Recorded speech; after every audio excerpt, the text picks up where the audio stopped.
Sir आजकल के बच्चे ज़्यादा अग्रेसिव क्यों हैं और वो एडीएचडी के प्रॉब्लम के साथ क्यों पैदा होते हैं? पहले सवाल का तो जवाब है लैक ऑफ पेशेंस। बच्चों में तसल्ली बची ही नहीं है। उन्हें जो चाहिए अभी चाहिए। और इन सब के पीछे कहीं ना कहीं माँ बाप ही जिम्मेदार होते हैं। जब माँ बाप ही सब्र करना नहीं सीखेंगे तो बच्चे कहाँ से सीख पाएंगे। बच्चे घर में शोर ना करें या माँ बाप किसी काम में बिजी हैं तो बच्चों को चुप रहने के लिए, चुप बैठने के लिए मोबाइल हाथ में पकड़ा देते हैं। शुरू में तो ये सब बड़ा आसान लगता है, सुकून भरा लगता है, लेकिन समस्याएं तब आती हैं जब बच्चों को मोबाइल की आदत हो चुकी होती है। तो सर क्या इलाज है इसका कि बच्चे मोबाइल छोड़ दें और पढ़ाई लिखाई पर ध्यान दें, जो खेल कूद है उस पर ध्यान दें? इसका एक इलाज है, सेल्फ डिसिप्लिन, जो कि माँ बाप को करना है।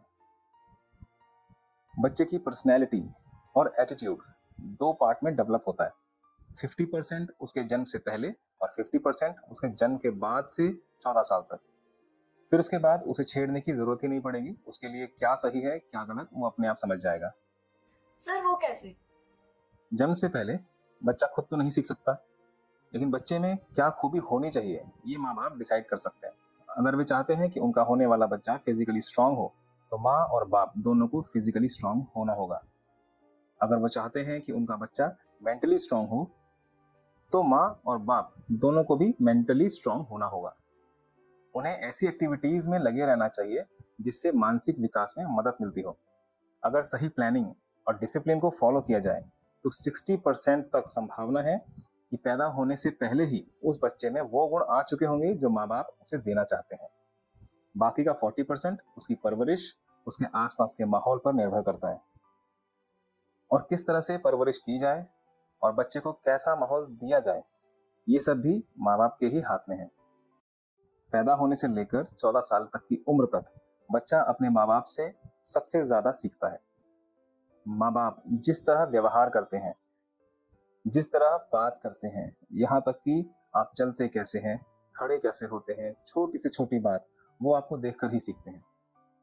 उनके पास अपना लॉजिक नहीं होता, इसलिए वो अपने माँ बाप को या जिन्हें वो सबसे ज्यादा देखते हैं उन्हीं के जैसा बर्ताव करना सीखने लगते हैं। वो सीखने में कोई लॉजिक नहीं लगा रहे हैं, वो सिर्फ अडॉप्ट कर रहे हैं, किसी कैमरे की तरह।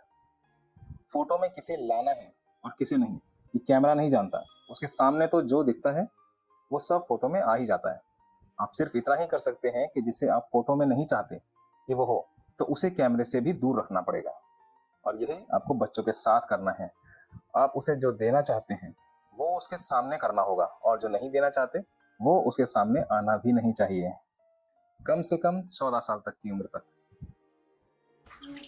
ठीक है सर, लेकिन मेरा एक सवाल है कि जो डीएनए होता है पेरेंट्स का वो बच्चों में ट्रांसफर होता है, तो पेरेंट्स की जो आदतें होती है वो भी बच्चों में आ सकती है।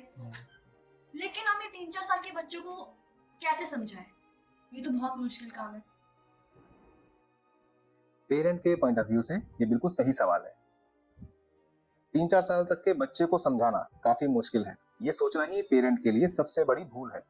बल्कि 3-4 साल तक के बच्चे को समझाने की तो जरूरत ही नहीं है। पैदा होने से लेकर 4 साल तक बच्चा वही करता है जो उसके सामने हो रहा है। अगर आप फोन पर किसी से बात कर रहे हैं और मान लीजिए कि आप फोन पर चिल्ला भी रहे हैं तो 1-2 साल का बच्चा आपको देखकर वैसा ही नाटक करेगा। उसे खुद नहीं पता कि वो क्या बोल रहा है, लेकिन वो बस आपसे फोन पर बात करने का तरीका सीख रहा है।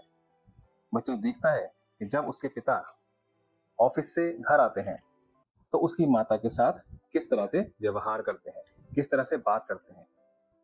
तो बच्चा भी वही व्यवहार अपने माता पिता से सीखता है और आगे चलकर वही व्यवहार वो अपने परिवार के साथ करता है। और बच्चों की उम्र का यही वो फेज होता है जिसमें वो ज्यादा से ज्यादा सीखता है अपने समाज से, अपने परिवार से। नमामीश्वरं सच्चिदानंद रूपम लसत्कुंडलं गोकुले ब्रज मानम यशोदा भियोलूख लाब्दा वमा। इसीलिए मैंने पेरेंट्स के सेल्फ डिसिप्लिन की बात की है, प्लानिंग की बात की है। जब तक हम पूरी प्लानिंग के साथ नहीं चलते हैं तब तक हम अपने आने वाले बच्चे को एक सही दिशा नहीं दे सकते।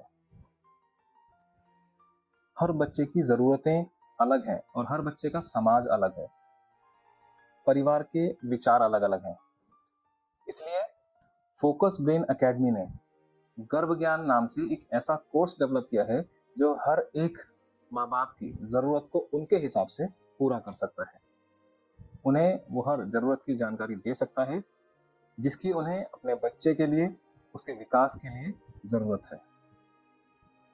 तो अपने बच्चे के भविष्य को सुरक्षित करने के लिए, उसे एक सही राह दिखाने के लिए फोकस ब्रेन एकेडमी पर संपर्क करें और एक फ्री काउंसलिंग के बाद ही आप निर्णय करें कि आप अपने बच्चे को क्या दिशा देना चाहते हैं या उसे कोई दिशा देना चाहते भी हैं या नहीं।